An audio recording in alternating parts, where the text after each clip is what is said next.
कभी कभी एक छोटी सी घटना एक बहुत बड़े बवाल की वजह बन जाती है। सोचिए एक छात्र के साथ हुआ हादसा एक पूरे नेशनल हाईवे को कैसे ठप कर सकता है। आज हम इसी कहानी की परतों को एक एक करके खोलेंगे। एक तरफ एक स्टूडेंट का एक्सीडेंट और दूसरी तरफ एक जबरदस्त हाईवे जैम। सुनने में तो ये दोनों बातें बिल्कुल अलग लगती है ना? लेकिन असल में ये एक ही कहानी के दो हिस्से हैं। चलिए समझते हैं कि कैसे एक पर्सनल हादसा एक इतना बड़ा पब्लिक प्रोटेस्ट बन गया।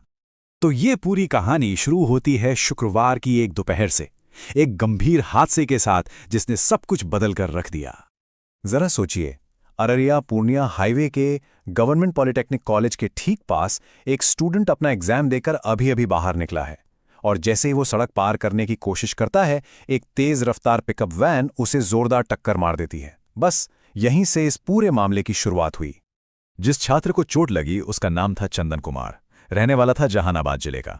मतलब अपने घर से काफी दूर अरेरिया में सिर्फ परीक्षा देने के लिए आया था। ये जानना इसलिए जरूरी है क्योंकि वो वहां अकेला था, परिवार से दूर। हादसे के बाद उसके साथी छात्र फौरन उसे अस्पताल लेकर भागे, लेकिन चोटें इतनी ज्यादा थीं कि उसे बेहतर इलाज के लिए एक बड़े हॉस्पिटल में रेफर करना पड़ा। इससे आप अंदाजा लगा सकते हैं कि उसकी हालत कितनी नाजुक रही होगी। हादसे को लेकर जो दुख और चिंता थी, वो देखते ही देखते गुस्से में बदल गई।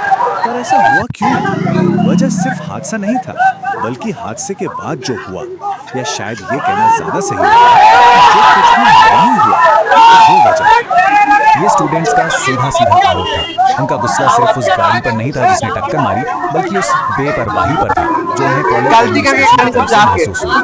छात्रों का कहना था कि जब एक्सीडेंट हुआ तो कॉलेज से कोई भी मदद के लिए आगे नहीं आया। कोई आंदोलन से इसी बात ने उनके गुस्से की आग को और भड़का दिया। जब छात्रों को लगा कि उनकी बात नहीं सुन रही है, तो उन्होंने फैसला किया कि उनकी शिकायत अभी बड़े प्रदर्शन का रूप लेने वाली है। और उन्होंने किया भी वही, उन्होंने एक बहुत जरूरी रास्ता नेशनल हाईवे 27 को जाम कर दिया। कॉलेज गेट के पास टायर जलाए गए और ट्रैफिक को पूरी तरह से रोक दिया गया ताकि हर किसी का ध्यान उनकी तरफ जाए। और ये कोई छोटा मोटा जाम नहीं था। पूरे 2 घंटे तक हाईवे पर गाड़ियां जहां की तहां खड़ी रहीं, पूरी तरह से ठप। इसका असर ये हुआ कि सड़क के दोनों तरफ लगभग 2-2 किलोमीटर तक गाड़ियों की लंबी लंबी लाइनें लग गईं। मतलब हजारों लोग इस प्रोटेस्ट की वजह से फंस गए। जब मामला इतना बढ़ गया तो जाहिर है प्रशासन को हरकत में आना ही पड़ा। अब वो और देर तक चुप नहीं बैठ सकते थे और फिर एक बड़ी टीम मौके पर पहुंची।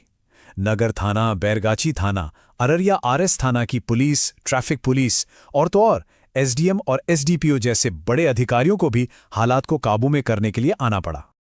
तो अगर इस पूरी कहानी को हम संक्षेप में देखें तो इसके 4 हिस्से हैं। सबसे पहले एक हादसा हुआ, फिर लापरवाही का आरोप लगा, उस आरोप के बाद एक विरोध प्रदर्शन शुरू हुआ और उस प्रदर्शन ने आखिरी में एक बड़े जाम का रूप ले लिया। जाम तो खैर खत्म हो गया, लेकिन ये घटना अपने पीछे एक बहुत जरूरी सवाल छोड़ गई है। क्या इससे कोई सबक लिया जाएगा? भविष्य में स्टूडेंट्स की सेफ्टी के लिए क्या ठोस कदम उठाए जाएंगे? क्योंकि यह मामला सिर्फ एक छात्र या एक विरोध प्रदर्शन का नहीं है, ये जवाबदेही और बदलाव का है।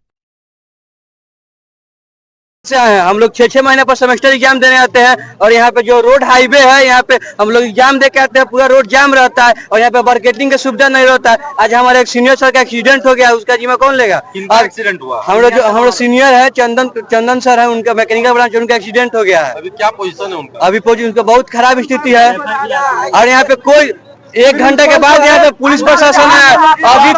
अभी तक कितना देर हो गया है? अभी नहीं, 1.5 घंटा हो गया, अभी तक कोई प्रिंसिपल नहीं है, कोई यहाँ से रिस्पॉन्स नहीं आया है। हम लोग स्टूडेंट है, यहाँ पे थोड़ी करने हैं। गाड़ी नहीं दिया है, कोई नहीं, अभी तक कोई स्टाफ नहीं आया।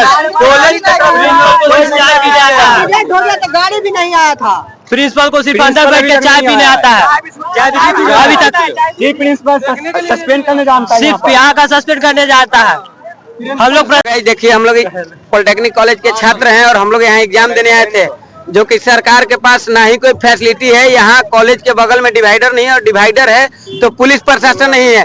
और यहाँ से रॉन्ग डायरेक्शन से एक हमारे दोस्त है जो चंदन कुमार, जहानाबाद के हैं, मैकेनिकल ब्रांच के विद्यार्थी हैं, उनको टक्कर मार दिया डिवाइडर उस साइड से, रॉन्ग साइड से। और यहाँ पर कोई प्रिंसिपल कोई नहीं आया है, कोई देखने के लिए नहीं आया। तो हम लोग रोड गाड़ी तक नहीं दिया है अपना फैसिलिटी। प्रशासन के सामने प्रशासन यही कॉलेज में बैठा रह गया, लेकिन नहीं आया।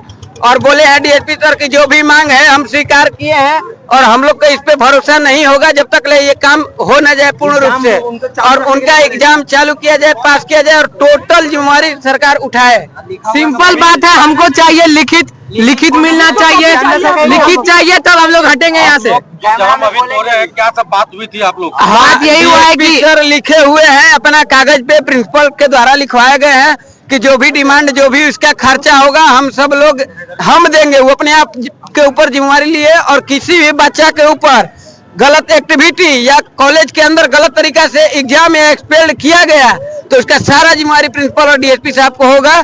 और किसी भी बच्चा के साथ रॉन्ग एक्टिविटी कॉलेज के अंदर किया जा रहा है, एक्सपेल्ड चाहे झूठा सचा, तो इसका जिम्मेवारी इनका होगा, और हम फील्ड से रोड जाम करेंगे। हमारा नाम विवेक कुमार उपाध्याय हुआ।